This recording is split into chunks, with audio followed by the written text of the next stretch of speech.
সরকারি চাকুরিতে প্রথম ও দ্বিতীয় শ্রেণীর মুক্তিযোদ্ধা কোটা পদ্ধতি বাতিলের সিদ্ধান্ত অবৈধ ঘোষণা করে হাইকোর্টের রায় স্থগিত চেয়ে রাষ্ট্রপক্ষের আবেদন শুনানির জন্য মুলতবি করেছেন আপিল বিভাগ। পাশাপাশি পূর্ণাঙ্গ রায় পাওয়ার পর কোটা নিয়ে নিয়মিত আপিল করার নির্দেশ দিয়েছেন সর্বোচ্চ আদালত।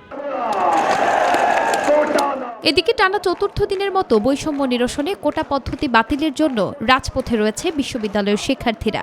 বেলা 11:30টায় শিক্ষার্থীরা ঢাকা বিশ্ববিদ্যালয়ের প্রতিটি হল থেকে আলাদা ব্যানারে বিশ্ববিদ্যালয়ের সেন্ট্রাল লাইব্রেরির সামনে জড়ো হন।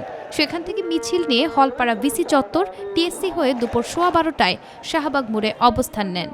বৈষম্যের কারণে যদি এই হারে মেধাবীরা চলে যেতে থাকে, একসময় এই দেশ উন্নত বাংলাদেশ হওয়ার যে আমরা স্বপ্ন দেখছি, সেই স্বপ্নে আমরা এগিয়ে যেতে পারবো না। ছাত্র সমাজ এখান থেকে যাবে যতক্ষণ পর্যন্ত তাদের দাবি আদায় না হচ্ছে। কর্মসূচির কারণে Farmgate Shahbag, Shahbag Paltan Moghbazar road, Shahbag science lab road এবং শাহবাগ বিশ্ববিদ্যালয়ের প্রবেশপথ বন্ধ হয়ে যায়। দাবি আদায় না হওয়া পর্যন্ত রাজপথে থেকে আন্দোলন আরও বেগবান করার হুঁশিয়ারি দেন বিক্ষোভকারীরা। আমাদের চাকরি দরকার, আমাদেরকে বলে দেখ, সংসদ বলে দেখ যে তোমরা চলে যাও, আমরা আর এই বাংলাদেশের মেধাবীরা একটা ছাত্র এই বাংলাদেশে থাকবে না।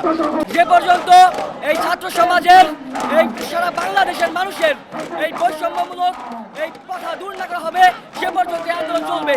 এছাড়া শনিবার বেলা 3টায় সব বিশ্ববিদ্যালয়ে বিক্ষোভ করবে কোটা বিরোধী শিক্ষার্থীরা। আর রবিবার ক্লাস ও পরীক্ষা বর্জনের ঘোষণা দিয়েছেন তারা।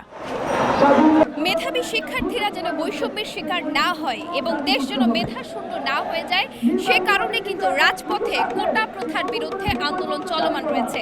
শিক্ষার্থীদের দাবি, যতক্ষণ পর্যন্ত তাদের এই আন্দোলন ফলপ্রসূ না হবে এবং তাদের দাবি আদায় না হবে, ততক্ষণ পর্যন্ত কিন্তু তাদের এই আন্দোলন চলমান থাকবে।